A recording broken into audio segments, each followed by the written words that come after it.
यह चैप्टर 2 है जो मोटर व्हीकल एक्ट 1988 का है।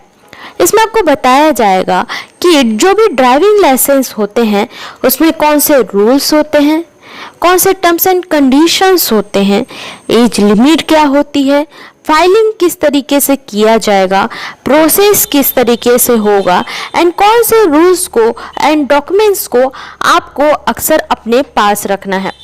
अगर आप नोट्स बना रहे हैं तो यह वीडियो आपके लिए बहुत यूजफुल होगा। इसमें 3 से लेकर 28 तक के पूरे सेक्शन को मैंने कवर किया है एंड मोटर व्हीकल एक्ट 1988 के और इंफॉर्मेशन के लिए मैंने प्लेलिस्ट बना दी है। आप वहां जाकर अपनी पूरी तैयारी कर सकते हैं और समझ सकते हैं कि हर एक सेक्शन में क्या इंफॉर्मेशन दिया गया है। हर एक सेक्शन में हमें बहुत सारी इंफॉर्मेशन दी जाती है जिसे आज मैं सिंपल लैंग्वेज में आपको समझाने की कोशिश करूंगी। चलो वीडियो स्टार्ट करते हैं। 3 से लेकर 28 तक के पूरे सेक्शन हमें क्या कहना चाहते हैं। मोटर व्हीकल एक्ट 1988 के सेक्शन 3 में क्या बताया गया है, नेसेसिटी ऑफ ड्राइविंग लाइसेंस। इसके बारे में समझते हैं कि यह बताता क्या है। अगर कोई भी पर्सन किसी भी वैलिड ड्राइविंग लाइसेंस के ड्राइव नहीं कर सकता, वो पूरी तरीके से अनलीगल माना जाएगा। कोई भी पर्सन किसी भी टाइम ड्राइव करना चाहते हैं या कार, बाइक, ट्रक कुछ भी चलाना चाहते हैं तो उनके पास एक वैलिड ड्राइविंग लाइसेंस हो गई। अगर नहीं है तो वो ड्राइव नहीं कर सकते। एग्जाम्पल से समझते हैं। कोई भी पर्सन कार, बाइक, ट्रक कुछ भी चलाना चाहते हैं तो उनके पास एक वैलिड ड्राइविंग लाइसेंस होना ही चाहिए। लाइक लुइस एक कार चलाना चाहते हैं तो उनके पास एक वैलिड ड्राइविंग लाइसेंस होना ही चाहिए। लेकिन कौन से लोगों के ऊपर यह रूल अप्लाई नहीं होता, यह पार्ट 2 में बताया गया है। किनके ऊपर यह रूल अप्लाई नहीं होता, यह गवर्नमेंट के ऊपर अप्लाई नहीं होता। सेंट्रल गवर्नमेंट के ऊपर यह रूल लागू नहीं होगा। सेंट्रल गवर्नमेंट के पास एक ऐसी पावर होती है कि वह अपने जो भी रूल्स है वो चेंज कर सकती है एंड बना सकती है। आपके माइंड में क्वेश्चन यही आ रहा होगा कि सेंट्रल गवर्नमेंट कुछ भी करे तो वो कुछ भी गाड़ी चलाए तो उन्हें कुछ नहीं होगा। सेंट्रल गवर्नमेंट के पास पावर भी होती है और रिस्पॉन्सिबिलिटी भी बहुत ज़्यादा होती है। इस कारण से उनके लिए एक अलग रूल बनाया जाता है।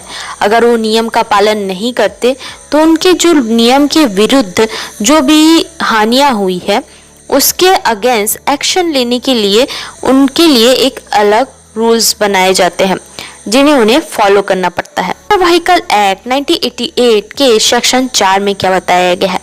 मोटर व्हीकल एक्ट 1988 के सेक्शन 4 में बताया गया है लिमिट ऑफ ड्राइविंग लाइसेंस। अगर कोई भी कस्टमर हो या पर्सन हो, उनकी एज कितनी होनी चाहिए कि उसके बाद वह ड्राइविंग लाइसेंस का यूज़ कर सकते हैं अपने वाहन को चलाने के लिए। इस कंडीशन में उनकी एज 18 साल से ज़्यादा की होनी चाहिए। अगर उनके पास एक बाइक, कार या कुछ भी चीज़ है तो उनके लिए एक 18 साल की एज लिमिट तय की गई है। उसके बाद सेकंड कंडीशन में बताया गया है अगर कोई भी पर्सन 18 साल की कम की एज का है, लाइक उनकी एज 18 साल से कम की है, लाइक वो बच्चे ही हैं, तो उनके लिए एक ड्राइविंग लाइसेंस नहीं, उसका नाम होगा लर्निंग लाइसेंस, जिसके लिए वो अप्लाई कर सकते हैं एंड लर्निंग लाइसेंस से अपने जो भी वाहन है उसे चला सकते हैं। बट एक कंडीशन बताई है कि वो 500 सीसी से ज़्यादा नहीं होना चाहिए, सिटी में उन्हें नहीं चलाना है एंड पेरेंट्स की गाइडेंस में एंड देख रेख में वो गाड़ी चला सकते हैं। सेकंड पार्ट में बताया गया है कि कोई भी ट्रांसपोर्ट व्हीकल के लिए कितनी एज लिमिट निर्धारित की गई है। किसी भी पर्सन को, अगर लुइस को ही उन्हें ट्रांसपोर्ट व्हीकल का लाइसेंस चाहिए, उनकी एज 20 साल से ज़्यादा नहीं होनी चाहिए। ट्रांसपोर्ट व्हीकल के लिए एक स्पेशल जो उनकी क्वालिफिकेशन है उसे भी ध्यान में रखा जाता है एंड उसके साथ साथ उनकी एज 20 साल होनी चाहिए और उनकी जो भी ट्रांसपोर्ट व्हीकल के नियम के अनुसार उन्हें एक्सपीरियंस भी होना चाहिए। कोई थर्ड में बताया गया अगर कोई भी पर्सन एलिजिबल नहीं है तो उसे लर्निंग लाइसेंस नहीं दिया जाएगा। इससे पहले ही बताया था कि जो भी 18 साल की एज के कम के होंगे उनके लिए एक नियम है कि वो लर्निंग लाइसेंस से अपनी वाहन को चला सकते हैं। बट एक कंडीशन ये है कि अगर वो एलिजिबल नहीं है, वो फिट नहीं है, गाड़ी को संभाल नहीं सकते एंड पेरेंट्स के गाइडेंस में वो नहीं चलेंगे, नियम को पालन नहीं करेंगे, तो उनका जो भी लाइसेंस है वो नहीं दिया जाएगा। मोटर व्हीकल एक्ट 1988 के सेक्शन 5 में क्या बताया गया है? अगर कोई भी पर्सन ऑनर है, मतलब जिसके नाम से गाड़ी होगी, सेक्शन 4 में जो भी रूल्स दिए गए हैं एंड उसके साथ सेक्शन 3 में जो भी रूल्स दिए गए हैं उसे पूरी तरीके से फॉलो करना होगा एंड उनके साथ साथ वह एलिजिबल भी हो। उनकी एज लिमिट ज़्यादा नहीं होनी चाहिए। अगर लर्निंग लाइसेंस के लिए भी वो अप्लाई करते हैं तो उन्हें फिट होना पड़ेगा। मोटर व्हीकल एक्ट 1988 के सेक्शन 6 में क्या बताया गया है? ड्राइविंग लाइसेंस हो या लर्निंग लाइसेंस हो, दोनों सिचुएशन में किसी भी पर्सन के नाम से अगर वो इशू है तो उसे दूसरा पर्सन यूज नहीं कर सकता। जिस भी पर्सन के नाम से उसे इशू करवाया जाता है उसी के नाम से उसे पूरी प्रोसेस करनी होगी। वह जो भी पर्सन हो, उनके फैमिली मेंबर हो, उनके भाई हो या रिलेटिव्स हो या कोई भी फ्रेंड्स क्यों ना हो, उनके जो भी पर्सन के नाम से ड्राइविंग लाइसेंस या लर्निंग लाइसेंस बनता है तो उन्हें रूल फॉलो करने होंगे और सारी सिचुएशन के जो भी अगर कंडीशन होंगे तो वो उन्हीं के ऊपर होंगे। मतलब सीधा सीधा जिस व्यक्ति के नाम से बनाया गया उसकी पूरी रिस्पॉन्सिबिलिटी होगी। मोटर व्हीकल एक्ट 1988 के सेक्शन 7 में क्या बताया गया है? कोई भी ट्रांसपोर्ट व्हीकल हो तो उसे कम से कम लाइट मोटर व्हीकल के अनुभव होना ही चाहिए। देखा जाए अगर लुइस किसी भी जगह ट्रांसपोर्ट व्हीकल चलाना चाहते हैं तो उनकी एज लगभग 20 वर्ष तो होनी ही चाहिए, मतलब 20 साल तो होनी ही चाहिए। उसके साथ साथ उन्हें एक ऐसी जो कार है या ट्रक है, वाहन है जो लाइट मोटर हो, मतलब अगर वो ज़्यादा हैवी चलाना चाहते हैं तो उनकी जो भी वाहन है वो कम हो बट उन्हें चलाना आना चाहिए। कम से कम उन्हें 1 साल का जो भी एक्सपीरियंस है वो होना ही चाहिए। अगर नहीं होगा तो अप्लाई ही नहीं होगा।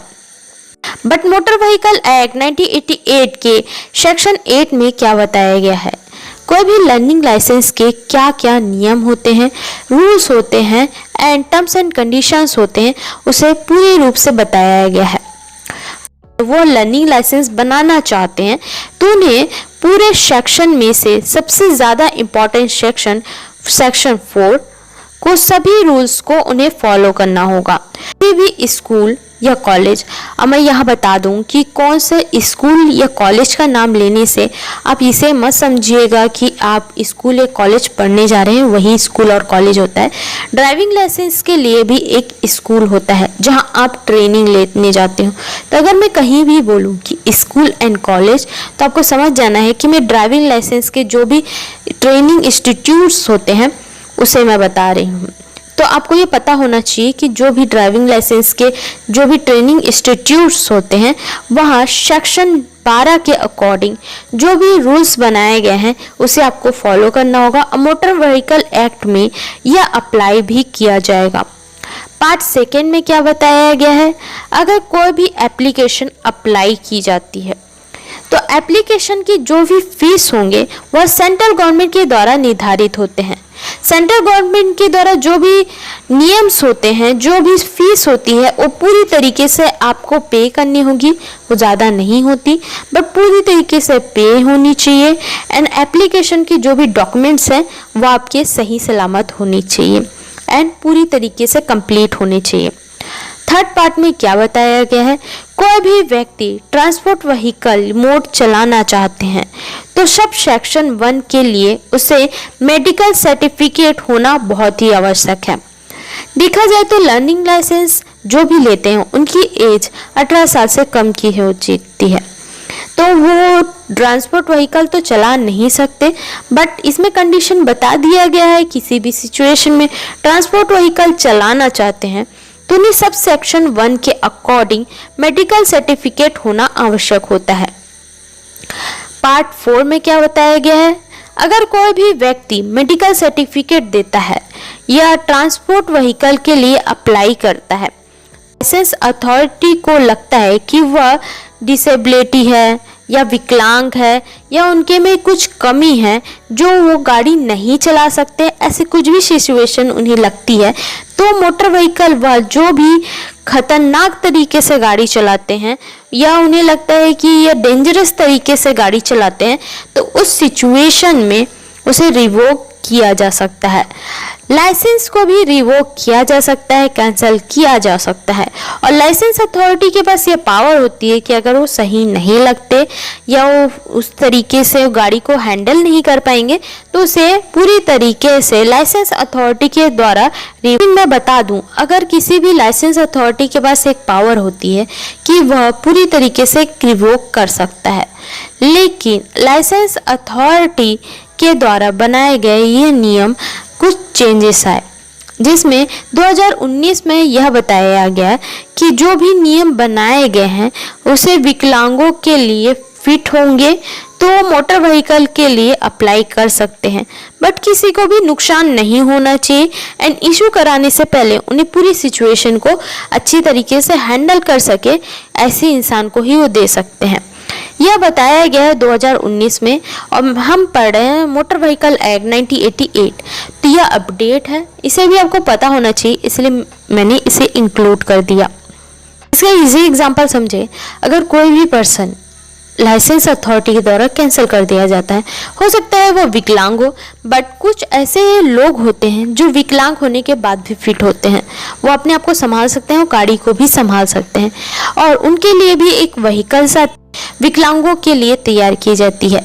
तो इस सिचुएशन में अगर उनकी कंडीशन से ही वो फिट है एंड वो किसी और को नुकसान नहीं पहुंचाएंगे, तो उस सिचुएशन में वह इशू होगा और वह किसी को नुकसान नहीं पहुंचाएंगे, तो पूरी तरीके से अप्रूवल माना जाएगा।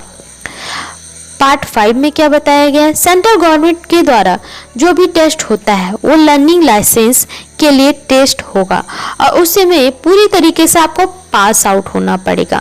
सेंट्रल गवर्नमेंट के द्वारा एक टेस्ट जारी किया जाता है, जिस तरीके से आप एग्जाम सेंटर में मौखिक देते हो और लिखित देते हो, मतलब टेस्ट देते हो और प्रैक्टिकल देते हो, ऐसे कुछ भी सिचुएशन आप इमेजिन कर सकते हो। तो उस सिचुएशन में सेंट्रल गवर्नमेंट के द्वारा एक टेस्ट निकाला जाता है कि आप पूरी तरीके से तैयार हो कि नहीं, तो उसमें आपको पूरी तरीके से पास आउट होना पड़ेगा एंड उसके बाद आप अप्रूवल पा सकते हो।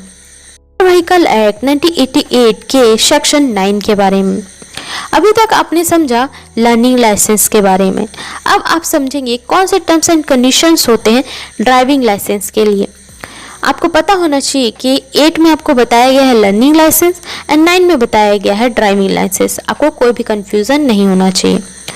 फर्स्ट पार्ट में क्या बताया गया है, कोई भी व्यक्ति अगर अप्लाई करते हैं या एप्लीकेशन के लिए सबमिट करते हैं फॉर्म को, तो वह सेक्शन 4 के जितने भी रूल्स हैं वो पूरी तरीके से उन पे अप्लाई होंगे एंड वह पूरी तरीके से उन्हें क्वालिफाइड करना होगा। अप्लाई करने से पहले ये पूरी तरीके से ध्यान होना चाहिए कि वह सेक्शन 4 के नियम्स को ब्रेक डाउन ना कर रहे हो और वह पूरी तरीके से उसमें क्वालिफाइड हो। बताया जाता है कि जो भी बिजनेस से रिलेटेड अगर व्हीकल के ट्रांसपोर्ट व्हीकल हो या जो भी ड्राइविंग लाइसेंस हो लेना चाहते हैं तो अप्लाई कर सकते हैं।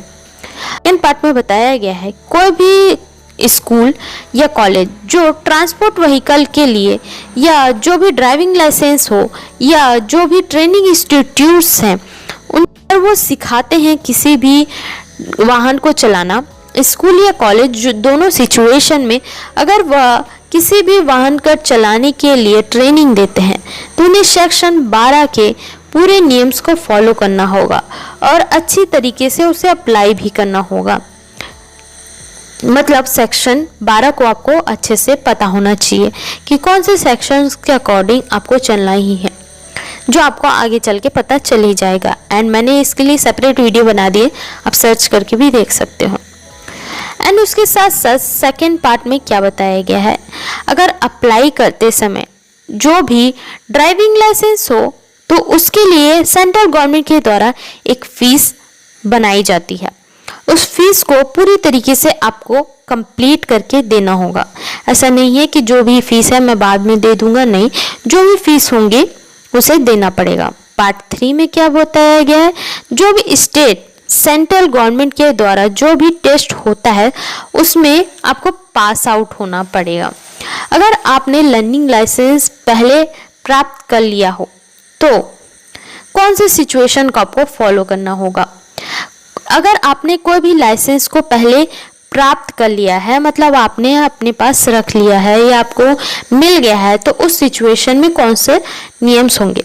अगर आपने उस टाइम पर टेस्ट को पहले भी पास आउट किया है तो आप भी लाइसेंस होंगे। लाइसेंस के समय आपका एक एक्सपायरी डेट दिया जाता है, तो एक्सपायरी डेट आपके पूरी तरीके से कंप्लीट नहीं होनी चाहिए, उससे पहले ही आपको रिन्यूअल करवाने आना पड़ेगा।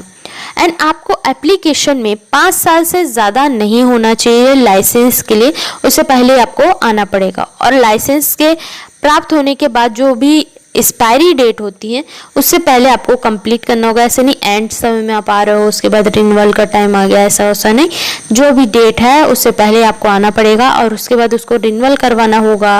ये जो भी सिचुएशन को आप करना चाहते हैं उसके लिए आपको एक्सपायरी डेट से पहले आना पड़ेगा एंड कम फीस में भी आपका हो जाएगा। पार्ट 2 में क्या बताया गया है, अगर वह इंडिया से बाहर व्हीकल चलाना चाहते हैं और वह बाहर भी जाते हैं एंड लाइसेंस के लिए अलग से टेस्ट देने की कोई भी ज़रूरत नहीं पड़ेगी। आपको पता होना चाहिए कि कोई भी पर्सन इंडिया से बाहर जाते हैं या इंडिया में आते हैं तो उनके लिए एक लाइसेंस पहले से बना होता है कि वो पूरी तरीके से सर्टिफाइड है कि यह गाड़ी को चला सकते हैं। तो उस सिचुएशन में कोई भी टेस्ट वो पास आउट करने की कोई ज़रूरत नहीं, वो लाइसेंस दिखा सकते हैं, बट वो एक्सपायरी डेट नहीं होना चाहिए। पार्ट 4 में क्या बताया गया है, अगर ट्रांसपोर्ट व्हीकल है और उस केस में यह अप्लाई होगा कि जो भी लाइसेंस है उनके पास ट्रांसपोर्ट व्हीकल के लिए जो भी इशू करते हैं वह स्कूल के सेक्शन 12 में बताया गया है। जो भी ट्रांसपोर्ट व्हीकल अगर यूज़ करना चाहते हैं या अप्लाई करते हैं अपने एप्लीकेशन को, तो जो भी नियम होंगे सेक्शन 12 के पूरे नियम को उन्हें अप्लाई करना होगा एंड पूरी तरीके से उसे कंप्लीट करके सबमिट करना होगा। सेक्शन 12 के नियम आपको प्लेलिस्ट में मिल जाएंगे।